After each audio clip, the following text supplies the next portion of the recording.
Fintan, I know you have to go, but just a quick one in Division 2A. There's a clear kind of break between the 6 teams. Kerry, Kildare and Offaly on 4 points, down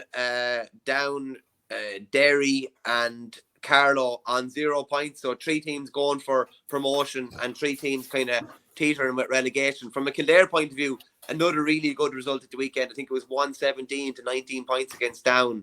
Like, that's really promising for the McDonagh campaign ahead, isn't it? It is.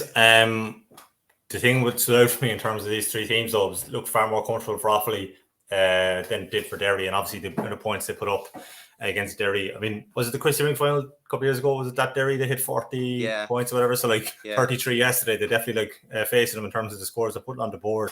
And I think for Kerry and Kildare's point of view, they'll be really hardened with those wins, because if either of them had slipped up yesterday, I think you're immediately kind of on the back foot. Going into the next few games, considering neither of them have played Offaly yet. And from Kildare, it was a good statement last week, beating Carlow, I think it was by 10 points, but I think they were down for a bit of yesterday's game, no pun intended, down on the scoreboard. Needed to kind of dig in and come back, and in a way I'd say Herity will be kind of almost more heartened by that.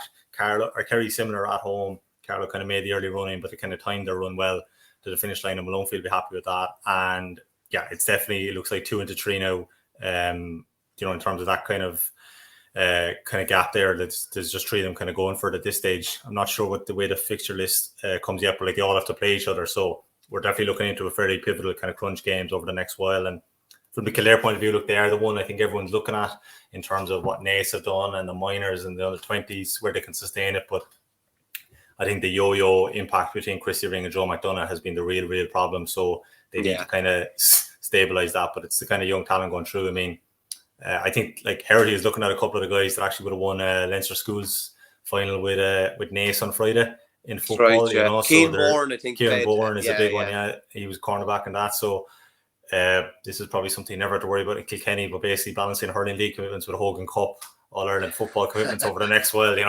This wasn't an issue before, but that's just the reality, and he's probably trying to hope to kind of keep these guys in the hurling fold, anyone who is kind of dual inclined. Just the last question. It's a really difficult one for promotion, isn't it? Because there's no point in saying any different. Everyone wants to play Division 1, but and you earn the right to play Division 1, like Westmeath earned the right to play Division 1 this year. It's just, I don't know. It's like not an advantage nearly to get promoted if you're going up into that Westmeath position for next year. I don't know. Maybe we need to, and I was saying it to Shane, he wants less league games, and I understand that. But when it was 1A and 1B and it was based on rankings, at least, Laois were going to be playing Antrim, and they're going to be playing Offaly, and they're going to be playing Westmeath, and they're going to have at least 3 competitive games that they feel like they can win. Whereas Westmeath are going into 1A, and just say if it's Kerry go up, or if it's Offaly go up, or if it's Kildare go up, you're kind of on a hiding to nothing. If you get it's a really difficult one, and hurling fortunes of teams changes so quickly now that you almost need to be changing the structure every year to try and help some teams to be competitive. It's just it's a bit of a messy kind of situation where it's nearly not a good thing to get promoted long term. Nearly. Yeah, there's a few different points to that. I would say in terms of the structure, I would get rid of the preseason competitions, get rid of the league semi-finals, and spread the hurling league out a bit more, so we don't have a situation where teams feel they can't go foot to the floor for the whole thing in terms of the championship. It's probably separate to what you're saying. For the Laois, Antrim, Westmeaths, definitely the 1A, 1B setup would be far better.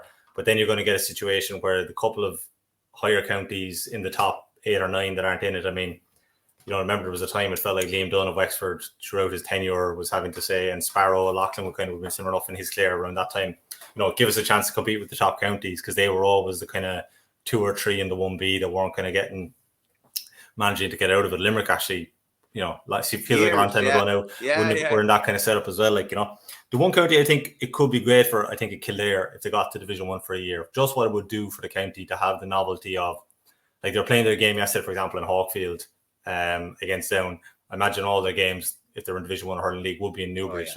Just what would it do if they were welcoming Limerick or Kilkenny or, just the first year of that? I accept then if they go down and then they're back up following year. If they end up in a yo-yo existence, it isn't an easy one to kind of get out of. But just what it does for the season when you're there at the top flight, in terms of the kind of novelty and all that, and I think you just have to expose the counties to it and kind of hope that they can come through. But I think the one thing Kildare could have in their favour as opposed to others is just the numbers game. Just a simple population aspect. The fact that it's growing, the fact that a town like Naas is so big, and the fact that hurlers are coming through in kind of different places like that. Whereas, like, you know, Kerry are similar to Westmeath. If Kerry get 2 or 3 injuries, or you know, I know there's a couple of players Kerry were looking at this year, gone with the Kerry under-20 footballers, you know, and one was involved in the McGrath Cup, who'd been with the Kerry hurlers last year. Maybe they might get him back, Barry Manny. I don't know what the situation is there, but it just, they can't absorb those losses anymore, you know. But I think if you're a Heritage, I think you'd really want to kind of get up there. I'd imagine Offaly will be the same at this stage, you know, like just kind of get back up to that scene. And I suppose rather than telling kind of 12-year-olds about the stories of the 90s kind of forever, like introduce them to a new generation, say, right, you know, Clare are coming, or Tip are coming, or Wexford are coming to. I'll let you decide what venue these games are going to be on. I'd have off your hosting. There'd only be one venue if it was up to me anyway. I don't want to open that kind of worm, so I'd say whatever Offaly's home stadium of choice will be for that match, you know. But I think for those 3 at this stage, if you're asking them for 2024, I'd say, look, they just want to get up there, you know. Yeah. Fintan, thanks a million. I really appreciate that. Good man. No problem, Bernie. Chat to you soon. Cheers.